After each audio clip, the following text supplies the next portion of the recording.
Cheikh Ahmadou Bamba man moom laa gëm moom laa yaakaar gars yi dañu dajeeg moom jur jeewal ne ko dañoo bëgg nga jël ngànnaay xeex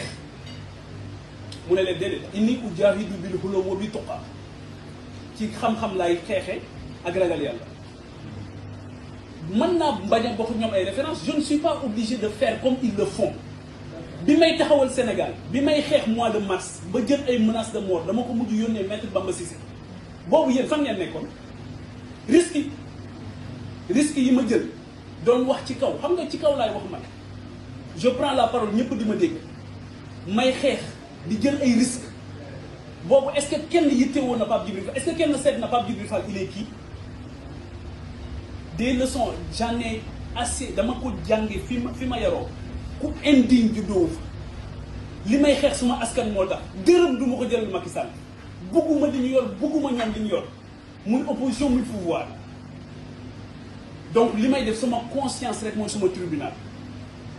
je n'ai pas de compte à rendre sunu borom wa kulluhum aatihi yawmal xiyaamati farda wóor na ma ne dinaa jàkkaarloog moom te alal ju leew du ma ko lekk te bugguma ko Sénégal rek moo tax ma taxaw Sénégal rek moom moo tax may jëf et aujourd'hui si au bout du compte je me rends compte que j'ai échoué dinaa nelaw tranquillement parce que au moins j'ai tenté